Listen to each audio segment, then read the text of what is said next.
आज हम आपको एक ऐसी कहानी सुनाने जा रहे हैं जिसे सुनकर आपके रोंगटे खड़े हो जाएंगे। कैसे एक लड़की अपने प्रेमी से मिलकर पैसे के लिए अपने ही परिवार के एक सदस्य की हत्या करवा देती है।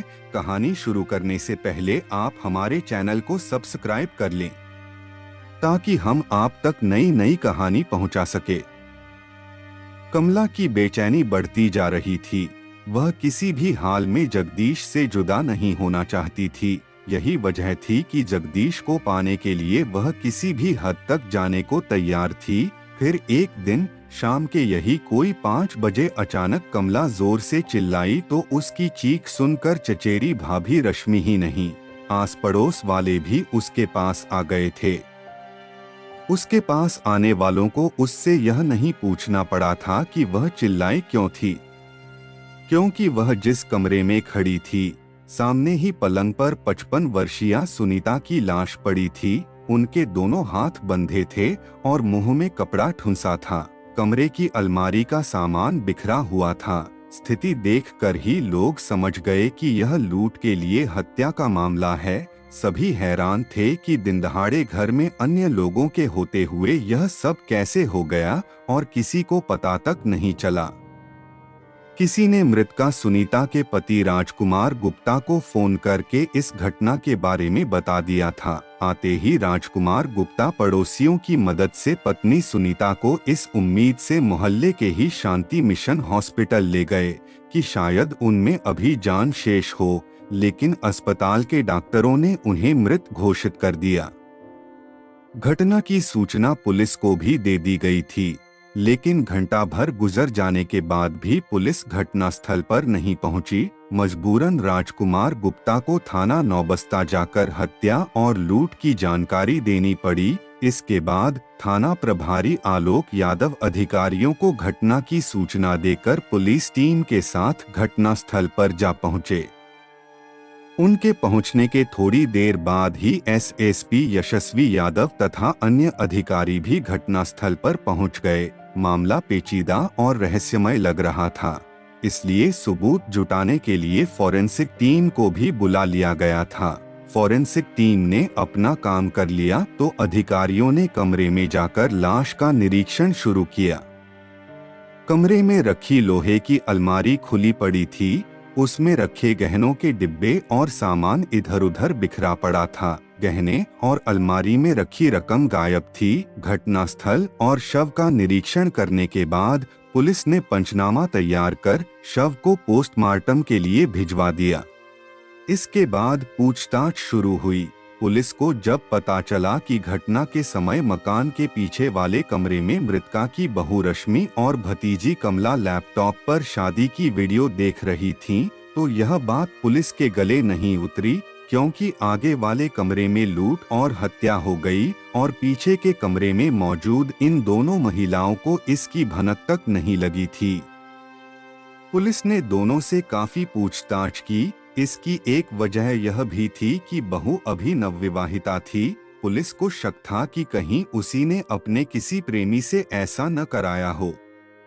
काफी पूछताछ के बाद भी जब पुलिस का शक दूर नहीं हुआ तो पुलिस ने सच्चाई का पता लगाने के लिए एक युक्ति अपनाई, शक की गुंजाइश न रहे।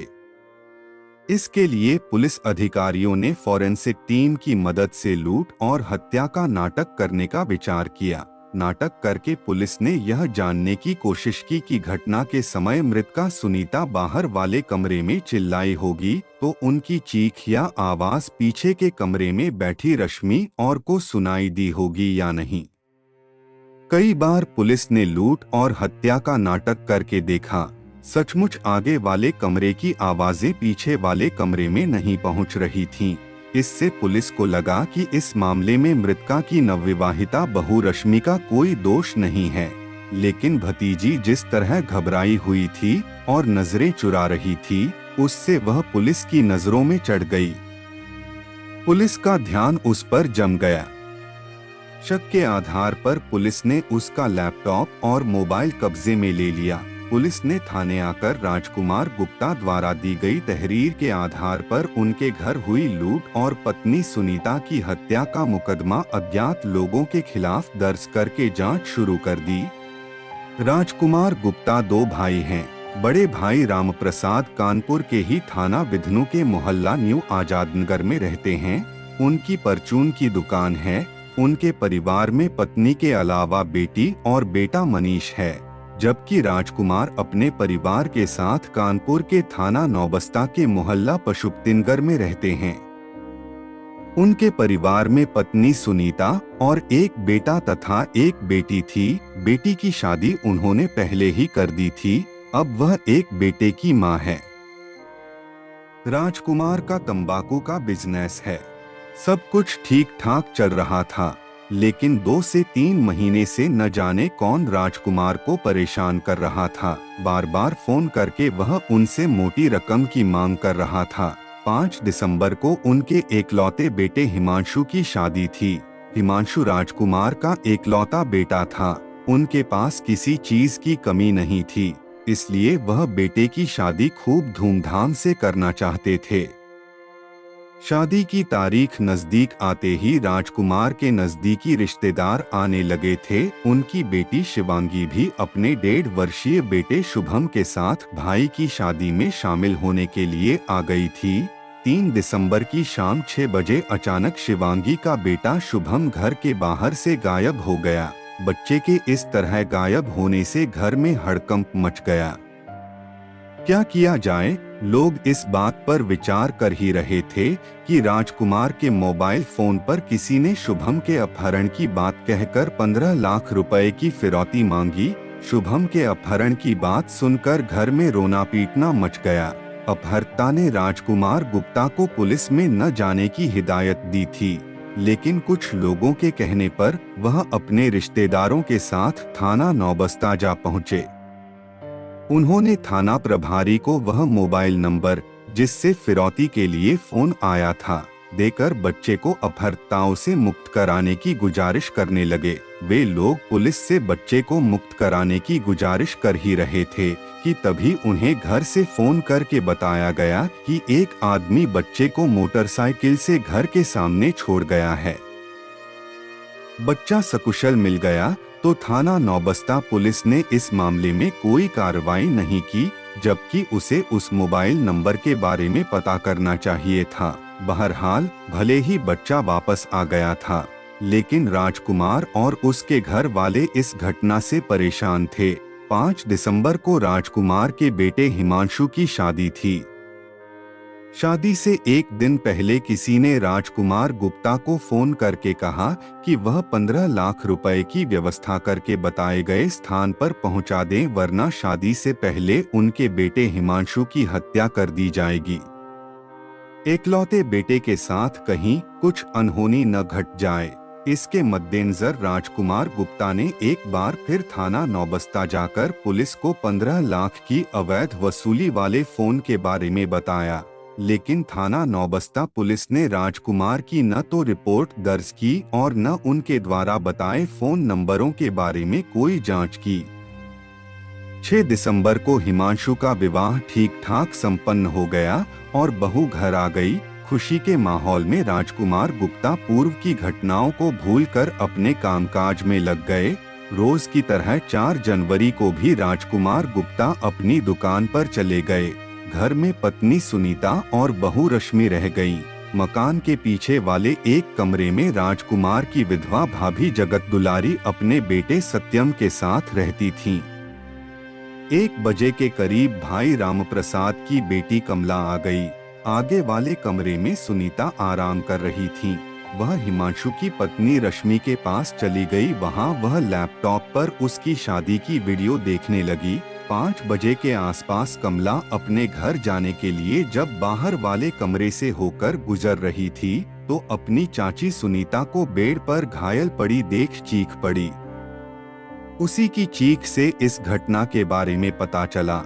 पुलिस को पक्का यकीन था कि इस वारदात में घर के किसी आदमी का हाथ है।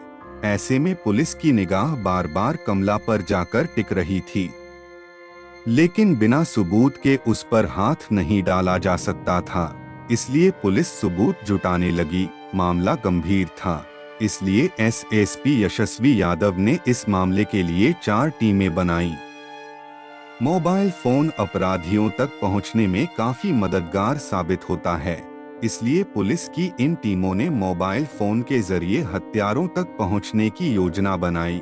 पुलिस ने मृतका सुनीता, रश्मि और कमला के मोबाइल फोन नंबरों की कॉल डिटेल्स निकलवाई। कमला के नंबर की कॉल डिटेल्स में पुलिस को एक नंबर ऐसा मिला जिस पर घटना के बाद तक उसका संपर्क बना रहा था, लेकिन उसके बाद वह मोबाइल नंबर बंद हो गया था। इस बात से पुलिस को कमला पर शक और बढ़ गया। जांच में यह भी पता चला कि दोनों ने एक दूसरे को एसएमएस भी किए थे। इसके बाद पुलिस ने उस नंबर के बारे में पता किया तो जानकारी मिली कि वह नंबर जगदीश का था, जो के ही मोहल्ले का रहने वाला था। पुलिस को जब पता चला कि घटना के पहले और बाद में कमला और जगदीश ने एक दूसरे को मैसेज किए थे, तो पुलिस ने कमला के मोबाइल का इनबॉक्स देखा, लेकिन उसमें कोई मैसेज नहीं था। इसका मतलब उसने मैसेज डिलीट कर दिए थे। पुलिस ने बहाने से जगदीश का मोबाइल फोन लेकर उसे भी चेक किया। उसने भी सारे मैसेज डिलीट कर दिए थे। शायद उन्हें यह पता नहीं था कि पुलिस चाहे तो उन मैसेजों को रिकवर करा सकती है। पुलिस को लगा कि अगर मैसेज रिकवर हो जाएं, तो इस लूट और हत्या का खुलासा हो सकता है। और सचमुच ऐसा ही हुआ। मैसेज रिकवर होते ही राजकुमार के घर हुई लूट और हत्या का खुलासा हो गया। पता चला कि कमला ने ही मैसेज द्वारा चाचा के घर की जानकारी देकर अपने प्रेमी जगदीश से यह लूटपाट कराई थी। पुलिस जांच शुरू हुई तो ने जगदीश को मैसेज भेजा, कहीं हम फंस न जाएं, सोने वाला जाग कर गवाही नहीं देगा। परेशान मत हो, जगदीश ने उसे तसल्ली दी थी। का आखिरी मैसेज था। नौबस्ता पुलिस के साथ क्राइम ब्रांच की टीम भी आई थी। जगदीश और ने फोन से बातचीत बंद कर दी थी। दोनों एक दूसरे को केवल एसएमएस कर रहे थे। जगदीश ने कमला के आखिरी मैसेज के जवाब में कहा था, तुम मोबाइल के इनबॉक्स से सारे मैसेज डिलीट कर दो, उसके बाद कुछ नहीं होगा। मैं भी पुलिस के बारे में पता करता रहूंगा। इसके बाद पुलिस के लिए संदेह की कोई गुंजाइश नहीं रह गई थी। पुलिस 6 जनवरी 2014 को कमला को उसके घर से हिरासत में लेकर थाना नौबस्ता ले आई। पुलिस ने उससे पूछताछ शुरू की तो काफी देर तक वह इस मामले में अपना और जगदीश का हाथ होने से इनकार करती रही। लेकिन जब पुलिस ने उसके द्वारा डिलीट किए गए मैसेजों को लैपटॉप की स्क्रीन पर दिखाना शुरू किया तो उसकी आंखें फटी की फटी रह गईं। अब के पास सच उगलवाने के अलावा कोई चारा नहीं बचा था। उसने अपनी चाची सुनीता की हत्या और लूट में सहयोग का अपना जुर्म स्वीकार करते हुए पुलिस को जगदीश से प्यार होने से लेकर इस अपराध में शामिल होने तक की पूरी कहानी सुना दी। उसने पुलिस को बताया कि वह जगदीश से शादी करना चाहती थी, लेकिन उसके घर वालों ने उसकी शादी कहीं और तय कर दी थी। जब कोई राह नजर नहीं आई तो उसने जगदीश के साथ भागकर शादी करने की योजना बनाई, लेकिन भागकर किसी अनजान शहर में रहने खाने के लिए काफी रुपयों की जरूरत थी। अचानक के दिमाग में आया कि उसके चाचा राजकुमार गुप्ता के पास बहुत पैसा है। वह हमेशा घर पर 20 से 25 लाख रुपए रखे रहते हैं। अगर किसी तरह वे रुपए उसके हाथ लग जाएं, तो वह आराम से जगदीश के साथ भागकर अपनी अलग दुनिया बसा सकती है। कमला ने जब इस बात पर जगदीश से सुझाव मांगा तो उसने भी हामी भर दी। इसके बाद दोनों किसी भी तरह राजकुमार के घर से रुपए उड़ाने की कोशिश करने लगे। उसने चाचा के घर से लाखों रुपए उड़ाने की जो योजना बना रखी थी, उसके लिए मौका नहीं मिल रहा था। वह चाहती थी कि किसी तरह का खून खराबा भी न हो और चाचा के घर रखे रुपए भी मिल जाएं। इसके लिए वह लगातार चाचा के घर पर नजर रख रही थी। राजकुमार अपने एकलौते बेटे हिमांशु की शादी में लगे थे। शादी में शामिल होने के लिए उनकी बेटी शिवांगी अपने 1.5 वर्षीय बेटे शुभम के साथ मायके आई तो मौका देखकर कमला ने उसके बेटे का जगदीश द्वारा अपहरण करा दिया और 15 लाख रुपए की फिरौती भी मांगी। लेकिन जब राजकुमार पुलिस के पास पहुंच गए तो डर कर कमला ने जगदीश को फोन करके बच्चे को वापस छोड़ने को कहा। अपहरण के लगभग 1.5 घंटे बाद जगदीश मोटरसाइकिल से शुभम को गली में छोड़ गया। इस तरह कमला और जगदीश की यह योजना असफल हो गई। इसके बाद कमला के इशारे पर जगदीश ने राजकुमार को फोन करके हिमांशु की हत्या करने की धमकी देकर 15 लाख रुपए मांगे, लेकिन इसमें भी सफलता नहीं मिली। हिमांशु की शादी हो जाने के बाद राजकुमार कमला की शादी की तैयारी करने लगे। कमला की फोन पर जगदीश से बात होती ही रहती थी। वह उससे जल्दी कुछ करने को कहती रहती थी, क्योंकि वह उससे किसी भी हाल में जुदा नहीं होना चाहती थी। जैसे जैसे दिन गुजर रहे थे, दोनों की पीड़ा और तनाव बढ़ता जा रहा था। इस स्थिति में जब कमला और जगदीश को लगा कि वे राजकुमार के घर रखी नकदी नहीं उड़ा सकते, तो उन्होंने लूट की योजना बना डाली।